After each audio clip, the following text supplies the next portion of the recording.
Hello guys, आज का हमारा टॉपिक है जनरल ट्रीज। जैसे मैंने आपसे लास्ट वीडियो में बताया था कि जनरल ट्रीज के बेसिस पे हम लोग बताएंगे कि रूल्स ऑफ डेबिट और क्रेडिट का कैसे हम लोग फॉलो करते हैं, उसको जनरल ट्रीज में कैसे उसका प्रेजेंटेशन किया जाता है। आज हम उन्हीं सब चीजों में बात करेंगे। आज हम लोग तो देखते हैं कि कैसे क्या चीजें होती हैं। तो सबसे पहले आपको दिख रहा होगा स्क्रीन पर कि कुछ एक क्वेश्चंस दिख रहे होंगे आपके बोर्ड पर कि कैसे उन क्वेश्चंस के बेसिस पर हम कैसे जनरल ट्रीज में सारी चीजें करते हैं। ठीक, तो सबसे पहले देखते हैं जनरल ट्रीज बनाते हैं हम लोग। लिखते हैं general entries in books of XYZ, जो भी कंपनी होगी,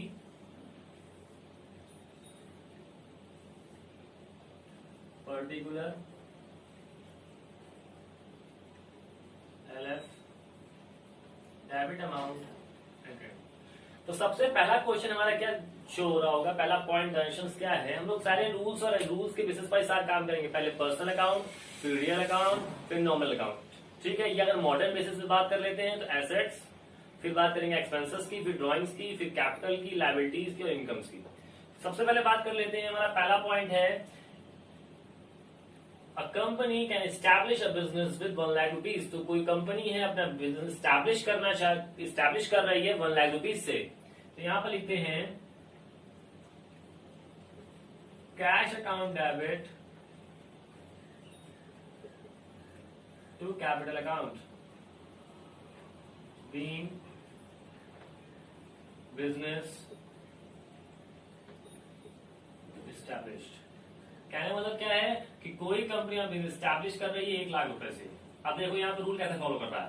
कैपिटल हमारे पास से जा रही है तो जो चीज जाती है वो कहां हो जाएगी, क्रेडिट, और जो चीज आ रही है वो कहां हो जाएगी, डेबिट। तो कैश हमारा क्या था, एसेट्स थी, तो एसेट्स हमारी डेबिट में आ गई, और कैपिटल हमारी क्या है, कैपिटल हमारी लायबिलिटी है, और लायबिलिटी जब जाती है तो क्या होती है, क्रेडिट। ठीक, अब देख लो यहां पर बात कर लेते हैं, बिजनेस एस्टैब्लिश कर लिया। एस्टैब्लिश करने के बाद हम लोग क्या कर रहे हैं कि Ram paid a cash to Rohan. Ram Rohan को पेड कर रहा है, तो रोहन डेबिट, याद रखना नाम के साथ कभी अकाउंट नहीं लगाते हैं, to Ram being cash paid. तो कैश पेड किया है उसने 1000 रुपीज का। अब यहां बात कर लेते हैं कि कोई पर्सन है Sumit, receive the income from Ankit. तो सुमित ने रिसीव किया है इनकम किससे, अंकित से। तो यहां पर सुमित ने रिसीव किया, Sumit debit to Ankit being amount received. कितना रिसीव किया, 5000 रुपीज। ठीक है, ये तो चीज हो गई। अब यहां बात कर लेते हैं कि कोई एक पर्सन है जिसका नाम है अंकिता, या कोई और भी नाम ले सकते हो, जैसे कि आप कह सकते हो अंजलि। तो Anjali paid a fees in his school. तो अंजलि ने फीस पेड की, और स्कूल का नाम कुछ भी आप ले सकते हो, KVIT Kanpur account debit to Anjali. कितनी फीस है, 2200 रुपए पर मंथ। ठीक, being cash paid to school. ठीक, अब आप यहां देख रहे होंगे कि हमारा पेज यहां पर फिल हो गया है। तो जब भी आप याद रखिएगा कि जब भी हमारा कोई पेज फिल हो जाता है और हम नेक्स्ट पेज पर जाते हैं, तो उस पेज में टोटल करने के लिए हम लोग लिखते हैं balance CD, means carry down, और उसका टोटल कर लेते हैं। तो आप यहां पर इसका टोटल कर लीजिएगा, या टोटल कर लेते हैं हम लोग। तो टोटल करना कितना आ रहा है, 1 लाख है ये, 1000, 5000, 6000 हो गया, 6000 और 8200, तो 1,08,200 रुपए। अब हम लोग आते हैं नेक्स्ट पेज पे। नेक्स्ट पेज मतलब कि इसी के आगे कंटिन्यू करेंगे। तो कंटिन्यू करने के लिए क्या करेंगे हम लोग, अब इस चीज को आगे बढ़ाते हुए जब लोग आगे बढ़ेंगे, उसी के आगे बढ़ेंगे, तो हम लोग अब इसको रफ कर देंगे। और जो चीज हम लोगों ने यहाँ पर सीडी की थी, वो यहाँ पर हम नेक्स्ट पेज में जाकर के इसको लिख देंगे बैलेंस बीडी। और बैलेंस बीडी का अमाउंट कितना था? 1,08,200 रुपए। ठीक, उसके बाद बात कर लेते हैं, ये तो हमारा हो गया पर्सनल के अकॉर्डिंग, या जो भी हमारी जो चीज रिसीव की जाती है। अब कोई एसेट्स परचेज करने की बात करते हैं, तो एसेट्स कोई परचेज करते हैं तो यहाँ लिखते हैं मशीनरी परचेज। ठीक, तो मशीनरी परचेज की जा रही है, तो मशीनरी हमारे पास एसेट्स आ रही है ना, तो मशीनरी अकाउंट डेबिट। अगर आप कैश खरीद रहे हो तो कैश, और अगर आप उधार खरीद रहे हो तो जिससे उधार खरीद रहे होगे, सपोज दैट आप रोहन से खरीद रहे हो तो रोहन का नाम आ जाएगा। आप ध्यान दीजिएगा कि आपने मशीनरी परचेज की थी सपोज दैट 1 लाख रुपए की, जिसमें से 60,000 आपका कैश था और 40,000 आपका क्रेडिट था। बीइंग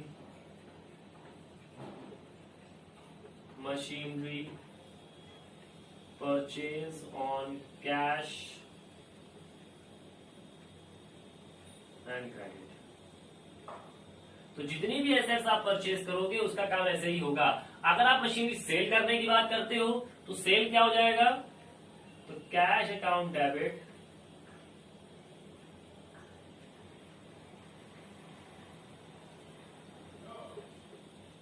अब आप क्रेडिट कर रहे हो तो किसी भी पर्सन को बेच रहे होगे, तो यहां लिख लेता हूं Aman debit to machinery account being machinery sold. इसी का अपोजिट कर देते हैं हम लोग। तो 1 लाख की मशीन थी, 60,000 में हम लोगों ने नगद बेच दिया और 40,000 का उधार बेच दिया। ये चीज क्लियर हो गई। उसके बाद बात कर लेते हैं हम लोग एक्सपेंसेस के बेसिस पर। तो एक्सपेंसेस में क्या था कि कोई चीज सैलरी पेड करनी है, तो यहाँ लिखेंगे salary account debit to cash account being salary paid. ठीक, और वैसे ही अब सैलरी कितनी, सपोज दैट 10,000 रुपीज की सैलरी है, तो सैलरी हम लोगों ने यहाँ पेड कर दी है और इसका टोटल कर लेते हैं। अभी हम लोग सारा काम सिंगल लाइन से ही करेंगे क्योंकि अभी हम अकाउंट क्लोज नहीं कर रहे हैं। फिर से यहाँ लिखेंगे बैलेंस सीडी, क्योंकि पेज खत्म हो चुका है। इसको ऐड कर लेंगे, तो ऐड करने में कितना आ रहा है? 1 लाख, 1 लाख, 2 लाख, 2,10,000 रुपए। तो ऊपर कितना है? 1,08,000 था, तो 2,10,000 ये हो गया 3,18,000। उसके बाद बात कर लेते हैं हम लोग, जब हम लोग आगे की तरफ बढ़ेंगे फिर नेक्स्ट पेज पर जाएंगे हम लोग। तो नेक्स्ट पेज पर देखते हैं,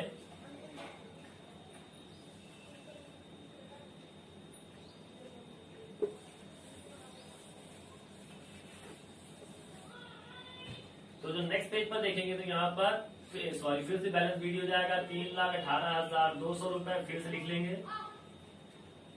उसके बाद फिर से हम लोग जनरल बनाते हैं। तो सैलरी वहां पर हम लोगों ने क्या की थी? पेड की थी। अगर सैलरी रिसीव कर रहे होंगे तो क्या लिखेंगे? कैश अकाउंट डेबिट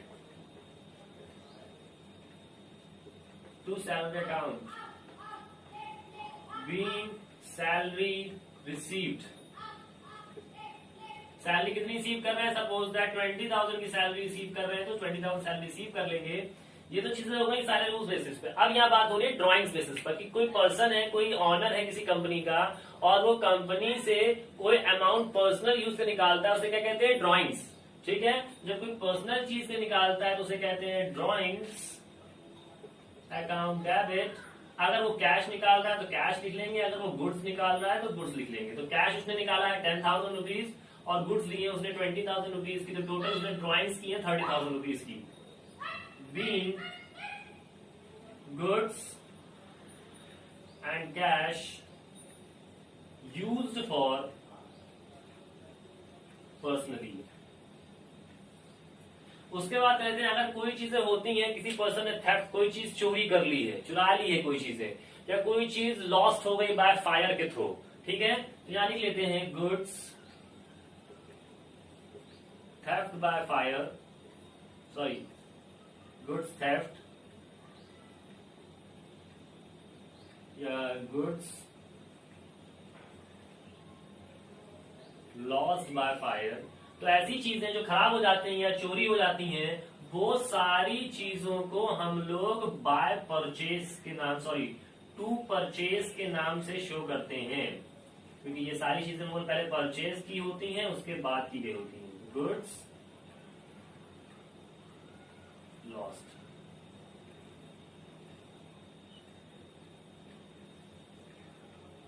अब अगर आपने माल आपका चोरी हो गया 1 लाख रुपए का और आपका कुछ माल जल गया है 2 लाख रुपए का, तो टोटल जो आपने माल परचेज किया होगा वो किया होगा 3 लाख रुपए का।